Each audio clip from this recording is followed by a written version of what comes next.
Да, сегодня несколько человек узнают о том, что мы сделали для человечества. Круг подтвердила правила игры? Да, самое главное — захватить ядерное оружие, чтобы это не стоило. Как с французской полицией? Если бомба взорвется, не будет обвинять Россию, тогда миллионы погибнут. Ты помнишь, последний раз мы здесь были по Триумфальной арке, могилы неизвестного солдата. Помнишь, что ты сказал? Что если бы были люди осознали, какое воздействие мы оказываем на мир. Да, сегодня несколько человек узнают о том, что мы сделали для человечества. Повредиться, распространить энергию. Все готовы? Давай, жми на газ. Давай.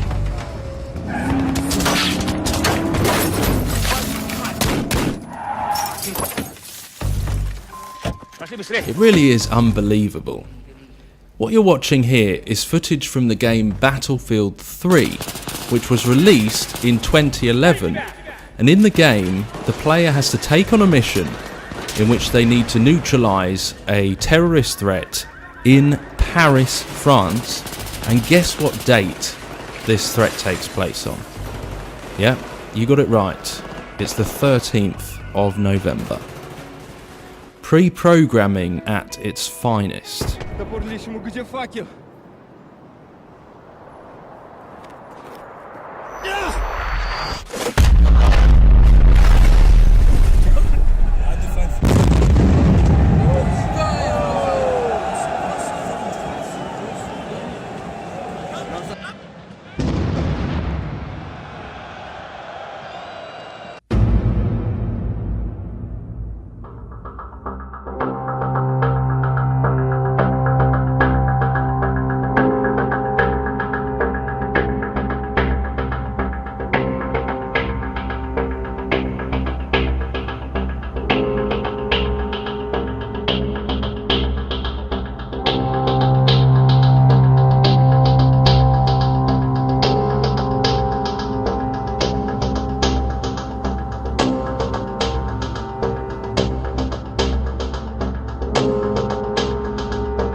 Dragovich's second-in-command, Kravchenko, was operating in Laos. That Reznov said they killed more people than I could count. Listen to me carefully, Mason. Reznov cannot be trusted. No matter what he tells you, no matter what he says. But he gave us the dossier on Clark. He led us to Nova 6. Reznov's not who you think he is. No, he's my friend. He helped me escape. Oh, God, betrayed. Forgotten, abandoned, all brothers, huh? Forget Reznov! Focus, Mason! We're out of fucking time! The world is on the fucking brink of war! Whose war? Who the fuck are you anyway? Huh? God, I just keep hearing the fucking numbers! It's a broadcast, Mason. The numbers are a broadcast. You've been brainwashed.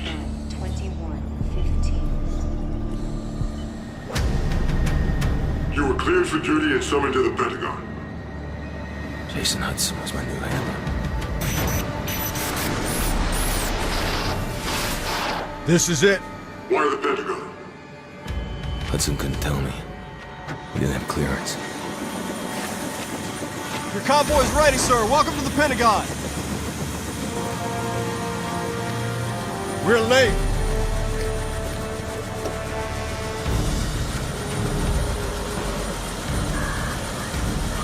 Secretary McNamara? Your reputation precedes you, sir. Step on it.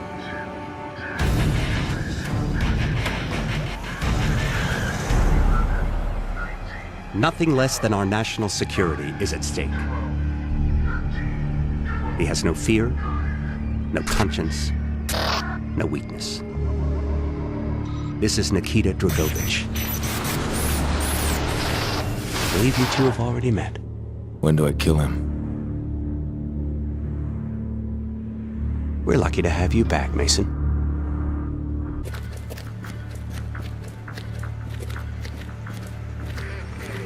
VIP. He's here. I felt like everyone was watching us. and watching me.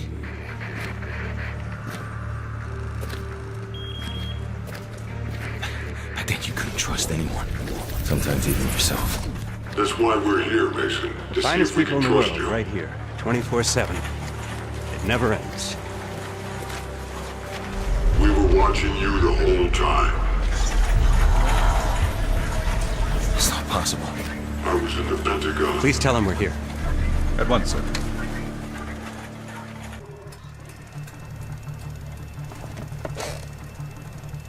Mr. President?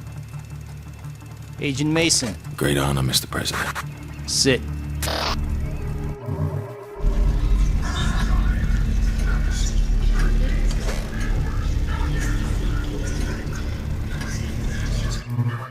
We are in grave danger from the communists. Our freedom, our very way of life is at risk. Dragovich.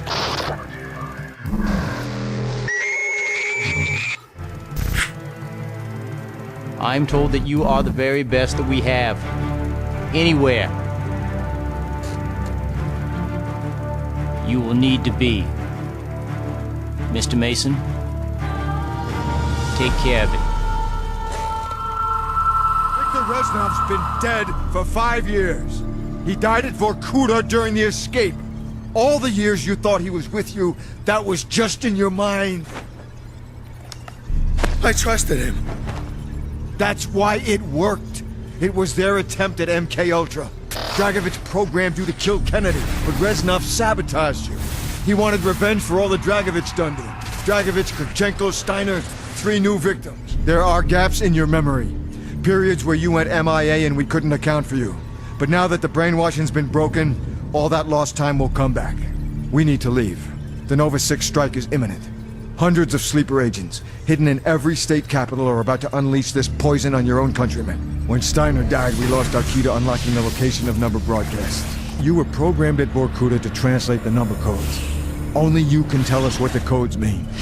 Nova 6 was just one of the sleeper operations, but I'm sure there were others. Ones we didn't even know about. We have the broadcasts. We played them to you over and over again for hours, but we haven't been able to break through your programming yet. Mason, this is our last shot. Listen, for God's sake, listen again. 21-7, 21-4-2, 14-3, 14-7, 18-13-6, 22. Do with him what you wish, General. This is my gift to you, in honor of our new relationship. Vorkuta! You don't know what we did to you. The subject has been successfully implanted with the knowledge to translate the number sequences. I love strawberry milkshake. It's perhaps my favorite American thing. So simple. Just milk and ice cream. The rest of the menu, however, I think you will need to address. I think it needs to be more German. Yes! Tell me, are you from here, John Smith? Huh? I read here that you operate out of Station 6. What is the location of Station 6? I'm unfamiliar with this station. Speak up. Kommandant, Sie werden vom Oberkommando verlangt. War das nicht Zeit? Trink grad noch meine Erdbeermilch. Leider nicht, Kommandant. Das Oberkommando verlangt, Sie umgehend zu sehen. In Ordnung, ich komme schon.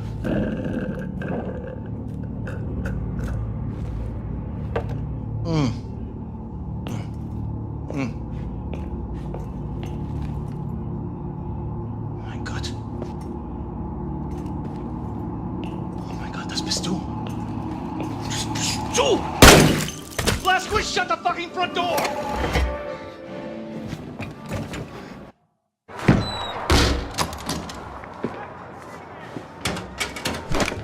Not that I don't trust you, Blazkowicz, but there's nothing saying you couldn't be wearing a mask made to look like William J. Blazkowicz to hide your alien space lizard facial traits. So, I need the password that Grace gave you.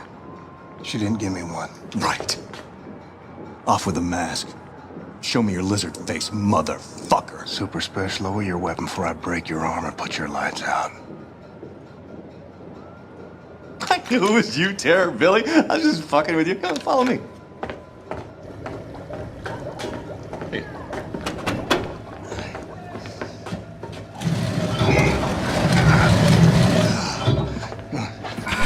So, welcome to Mission Control. I haven't had much of a chance to clean up around here. I'm sorry about that. It's, good stuff. This shit right here. It keeps the signals from getting through. Very effective against alien mind-reading devices. How's Grace? Good. Baby Abby? Fine as cream gravy. Christ, I miss her. Even the pissing in the face part. You know? Maybe I miss that the most. Little fucker. So what have you been doing down here, Super Special? This place? My papa and me used this place to collect all the evidence we could find of the government cover-up. Cookie? It's been more than a decade now. Summer of 47. I was the same year I quit working as a lawyer. In the year I joined the Black Revolutionary Front, after I got Grace acquitted from that murder charge that the goddamn FBI pigs trumped up against her. Anyway, one night, Papa heard something on the police frequency, and he brought me up north to Murphy's Ranch, where we found this flying saucer-like thing that crashed into the ground. And wouldn't you know it, the U.S. motherfucking military swooped in and quarantined out the entire purview. Gave us some kind of bullshit story about a weather balloon. They were lying out of their asses because we made off with some actual hard evidence. Here, take a look at this. Pulled that baby right out of the crash site. Now, does that look like something that came off a weather balloon? This place is where we kept the records and started surveilling what the military's up to. Papa built most of it. So you reckon what you saw was a spaceship?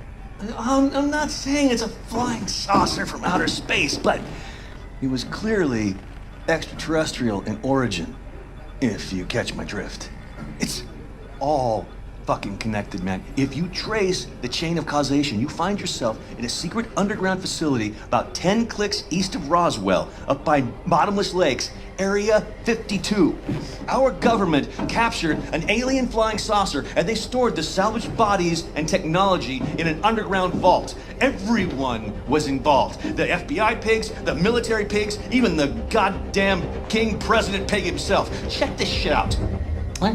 Area 52, Area 51, over here, Area 48, Area 56, all over the Southwest. Nevada, New Mexico. It's one gigantic complex, and it's connected by underground train tunnels.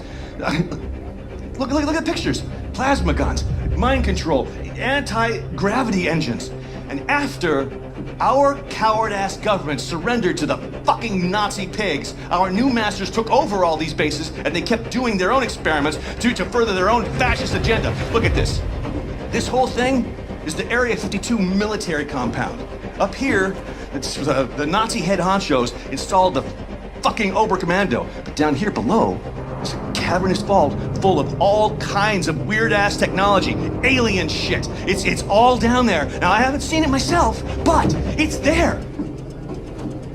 Well, whatever it is, it ain't Martian. Okay, all right. Nobody knows for sure exactly what kind of technology we're dealing with, but it's most likely space alien-based. It ain't space aliens. I talked. How the fuck do you know? Are you some kind of expert on all things extraterrestrial now? Look, I've been a lawyer a long fucking time, and I know a motherfucking conspiracy when I see one. No, okay, I'm not saying it's space aliens, right? But it goes without saying it's fucking space aliens! In 2013, Chicago realized the promise of smart cities with CTOS, a citywide operating system merging big data with surveillance, security, and transit programs. With a few hundred lines of code, hackers were able to hijack its central servers and cripple the entire grid. Many believed the attack would be a killing blow for smart city development. They were wrong. Coordinated from the heart of Silicon Valley, CTOS 2.0 has been implemented across the United States, ushering in the Internet of Things. 6.4 billion connected devices now serve as collection points, mapping and recording our daily routines, making a more secure and more invasive system. But who else is listening? Big Brother no longer works alone. Thousands of little brothers monitor and aggregate your every move. building a complete digital profile of you to be bought, sold, or stolen in an instant. Toys study your children, reporting their play habits back to marketers. Appliances, consoles, and home security systems give corporations a window into your private life. Control of your vehicle and mobile device can now be breached remotely by anyone at any time. You may think that you are immune or underestimate the risk, but your digital shadow is already compromised. Insurance companies use algorithms to monitor your life habits and limit or deny coverage. Health providers determine if your cancer is worth treating. Search results and news feeds are skewed to bias mood and influence your vote, engineering social uprisings on a massive scale. You are now less valuable than the data you produce. This is the new reality. Going dark is no longer an option. With threats to personal freedom rising, many are stepping forward. Whistleblowers, activists, and hackers have drawn their battle lines, putting the establishment on watch. But are they threats themselves, or have they become freedom's last line of defense? As we see with the watchdog symbol, it looks like the seal of Saturn, meaning the planet Saturn, as we know, is known as is Satan's planet. Notice that was exactly the same as the Watchdogs logo, and it's also the same as the Freemasons logo, so it also looks like the Satanic Baphomet. As you see, looks like the Freemason logo. See there, the all-seeing eye, the all-seeing eyes on the wall, the one eye, the owl, simulating the Illumin, the Freemasons, because they worship the owl, the all-seeing eye.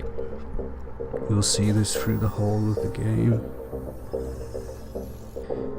It's the Illuminati symbol, exactly, because this is what gaming is used for, to promote the Illuminati, to dumb people down.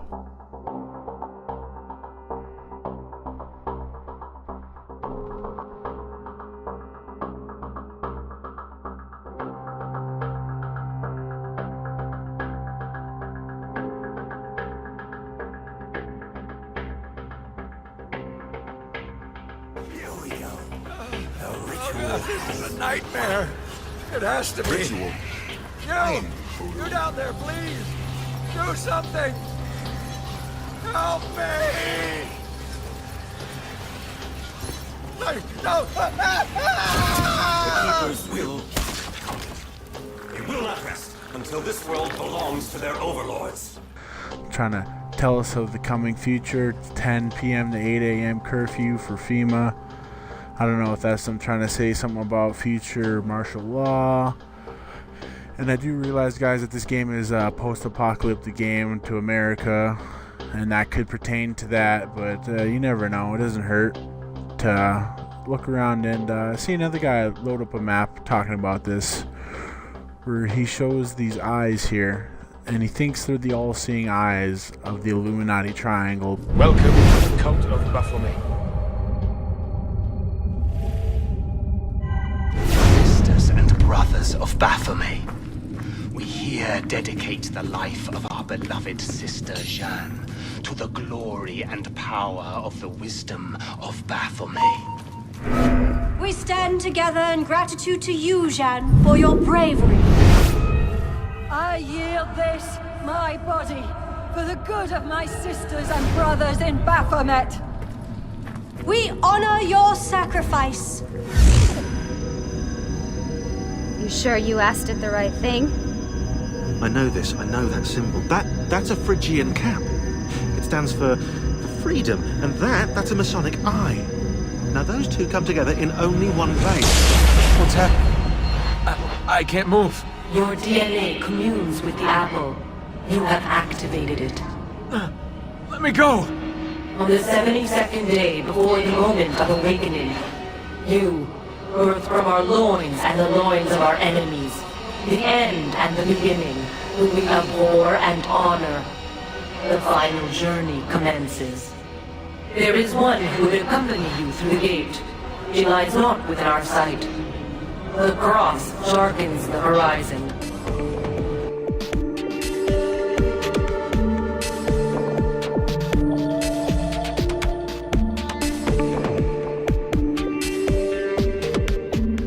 When you are hearing these monsters or these zombies or whatever it is that you're hearing, some scream, some roar, some screech, like in the Alien movies, right?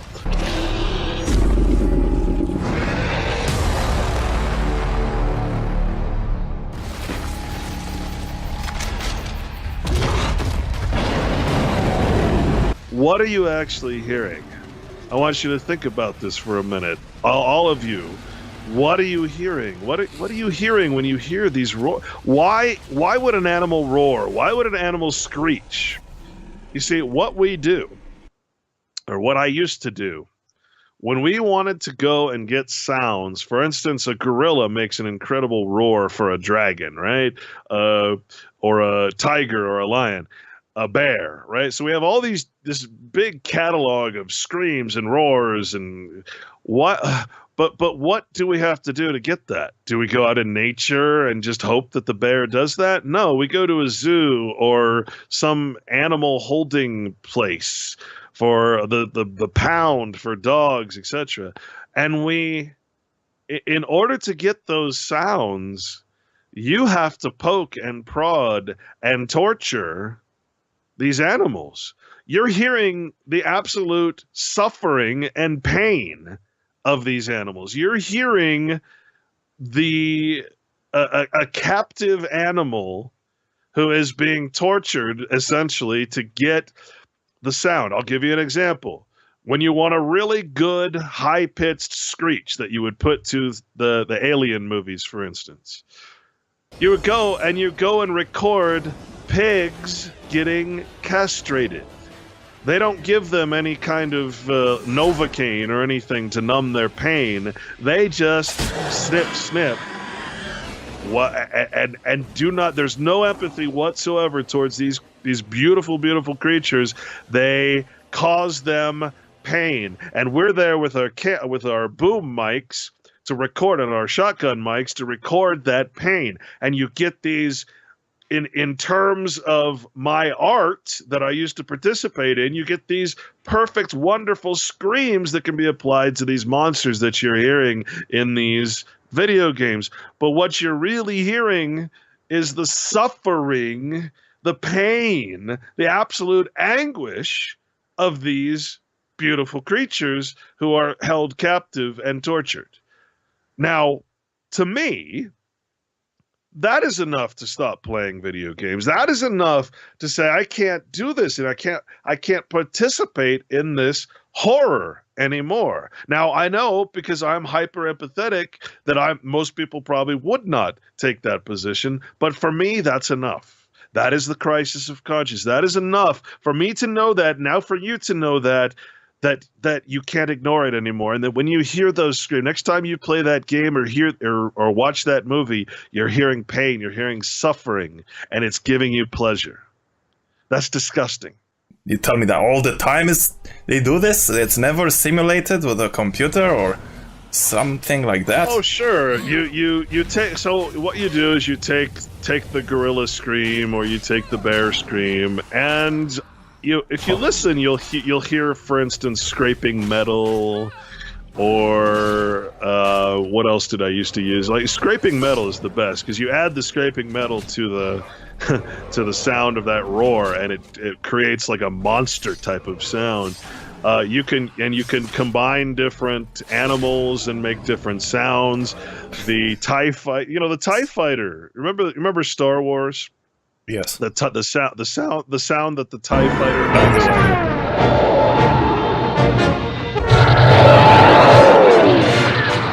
Yeah, that's an elephant screaming backwards. And it turns out that they were right all those years, that video games do, in fact, and are designed to affect the empathy level, the moral compass of children, especially, and adults. So as soon as I heard this interview, That was it. That was the click. That was what I call my crisis of conscience. I said, what the hell am I doing? Here I have these demons on my screen that I'm making for Resident Evil. And I went around and I asked the other guys, because some of them were Christians, some of them were not.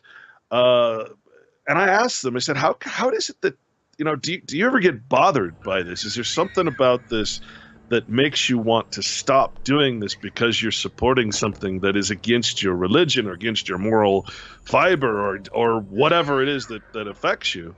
And they said, oh yeah, absolutely. And essentially their answer is, but I have children, I have this, I'm sold out. I sold out. I can't stop this. No matter how bloody and gory and disgusting and immoral it gets, I can't stop this. And I kept asking people, and I kept getting the same answer. And to me, that was the wrong answer. That is what made me stop, because I was like, I don't want to be you. I'm at this point making, getting close to making probably $100,000, $100,000 a year, which is pretty good. I was up to $30 an hour, I believe, something like that, 35. And I quit. I said, no, I don't want to be you. I don't want to get myself into debt, have children, get married, etc., only to become you, a sellout, a self-professed sellout. I don't want to be you. And it was that interview and later on a video that I saw of the same thing that made me quit, because I am creating the content to destroy children's empathy and adults. I'm creating the content and the sounds to make demons come to life. Why am I doing this? This is not who I am. Yes, it sounds cool. Kids, kids, when they hear what I did for a living, kids were like, oh, that's so cool. And it sounds really cool. But the reality of it is this. It's disgusting. It's a monstrous, horrible thing to do for a living. And I don't know if people can really relate to that or grasp that, but that is my story. That is how I quit, because I could not be a part of what I was creating to further destroy whatever moral compass is left in people. Separate yourself from these systems, from these governments, from these nations. Go to the hills, go to the rocks, whatever. Do not try to live amongst those who are not like-minded. Why the hell do you think I got out of LA so fast? Right? I don't want to be in LA. LA is a shithole. LA is the most immoral, disgusting place you'll ever be. I saw people bring their kids to Hollywood Boulevard where I worked. I used to work right across from where they hold the awards. And the Chinese Grauman Theater was right down the street, right? People would bring their children there, and I'm like, how could you bring children to this disgusting place? It's disgusting. It's really dirty, and it's there's nothing redeeming about this. Why would you bring your children here? It's just that we don't have the kind of culture that has that moral law behind it, that moral conscience. We've all grown up thinking that disgusting shit is normal. So I'm not going to ban anybody. I'm not going to say you can't do this. I just want to get the fuck away from you. I want to get the hell away from you and start my own society with like-minded people who don't want anything to do with that. You see, you don't try to defeat it. You don't try to stop Babylon. You don't try to stop the disgusting nature of Hollywood and everybody that's involved in that. You leave it. You stop participating in it. Yeah. And you find people who are like-minded, right? That's my personal take on it. I got to talk to the writers of the scripts who would often attend the meetings. And one of their biggest complaints was that they had to agree to change their script. They in order for a company, a games company, to actually publish and pay them for their script writing, they would have to agree to, of course, changes to the script. And so I'd see them cringe whenever like a line would come up and they change the line, and they just get so upset about it because it would be something ridiculous. Like they would say, I remember one, it was, thank God that Homeland Security was here to save us. They will change the script in order to be pro-government, pro-military, especially pro-military. So, and you find that throughout all of Hollywood. But yeah, that's what their biggest complaint was, that they had to submit to the changes in the scripts, and it would always, like I said, always be pro-military, pro-government, or it would be kind of what you look into, which is this sort of esoteric, even theosophical kind of stuff that nobody really would see. The checkered floor, for instance, or the the Masonic stuff, or some kind of numbers, right, with significance. Right. This is why I quit. Just keep in mind, Hollywood, the wood of the holly tree, which not by accident is what Harry Potter's wand is made out of. That is the holy sacred wood of witchcraft. So in this case, the elites, do you think it would be possible that they would make sure that they, for example, when they keep their families, they try to also keep that toxicity remaining through like the psychopathy going to the next generation, and very careful with who they select to be the next wife, or Yeah. I mean, I personally, I would probably, I would agree with that. I hate to say it, and every once in a while they have one that gets away and exposes a little something, but. Yeah, I hate to say it, but that is my opinion, yes. Do you really think they're ready for that? After everything you've seen, everything you've done? No. Not yet. But soon. We have made our own mistakes, became insulated from the world we sought to control. And whatever they may think, the night is far from over. But that will change, and you will help us change even as we teach you.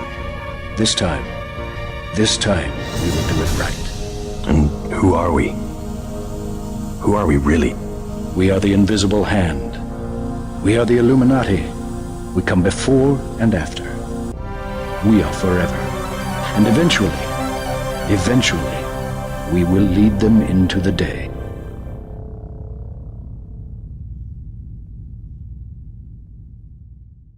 So what do you think of transhumanism? Because I've seen a lot of transhumanist propaganda and media and in video games today. So what do you think? Do you think that plays a part, and what should we do with that? Oh, we just did a show on this actually about black goo and the black awakening and all that stuff. It's very scary to me. What's happening with that? It's portrayed in games and movies, hundreds and hundreds of movies. This notion of what we're really talking about is programmable matter, right? So if you consider that what is matter? Matter can be anything from an issue that's brought up in court to pus to anything that exists is basically called matter. So if you think about the notion of God's creation or the design of nature, you could say, if you wanted to, you could say that we are all programmed matter. We are all programmed according to the laws of nature. Excuse me, right? If you again applying the metaphor, we're all programmable matter. We are set to exist in a situation where we need air, we need water, we need food, we need love, we need all these things, right? We need what is the creation of God, i.e., Jehovah, right? So, and again, once you understand what that means, existence itself, then the universe and the atmosphere and everything else, then you understand, okay, we need God to exist. We are part of God, in other words. We are part of the whole. And that's a beautiful concept, one that the church will never teach because it wants to keep you away. Religion is more responsible for a lack of spirituality in people than anything. So if you consider that, and you consider that we are matter, and we are essentially, if you will, programmed genetically and epigenetically in our bodies to what is nature. And you look around, you see they're geoengineering, they're changing the air quality, it seems like they're almost terraforming the earth, right? To make it more friendly to whatever. It's what it seems like. And so if you consider the notion right now, what they're working on is this programmable matter, which is smart dust, and which is, you can have a vat of black goo, as they call it, and you can program into that vat the notion that you want to put a design in, and it's a chair, because you need an extra chair for your party tonight. And out of that vat, for these molecules, this matter, these nano machines, this technology clumps to each other and forms a chair. And you take that chair out of that vat, you use it for the night, and when you're done with it, you put it back into the vat, and you program it to become goo again. And so the nanobots detach from each other and become this sort of programmable matter. It's just waiting for its next command. This is real technology. They've already done this. All right. So I'm not just speaking science fiction here. This is real stuff. What we're talking about is what we're scared about is something called ecophagy, which is where programmable matter starts replicating itself and programming itself to the point where humans no longer have control of it. That is perhaps, and the programmable matter keeps growing and growing because it has the entire Earth to use as fuel, and it takes over the entire ecosystem. That is actually a theory posited back in the 1970s when all this started happening, this technology growth. And this is why I'm against technology at this point. I'm ready to go back, and that doesn't mean I'm against a plow. It doesn't mean I'm against something that I can use manually, but this kind of technology that is completely out of control, which is the very basis of the movie The Matrix, an out-of-control technology, or the Terminator series, an out-of-control technology. This is much more frightening because this is smart dust that can enter into your body and change you. Right? It can change your genetic makeup. It can alter your consciousness. So imagine that getting out of control and taking over, just changing the entire biosphere of the world. So I find that a very frightening and unfortunately very realistic concept. I gotta tell people, man, spiritual awakening is not a pleasant thing. It's a painful journey. It will require you to break down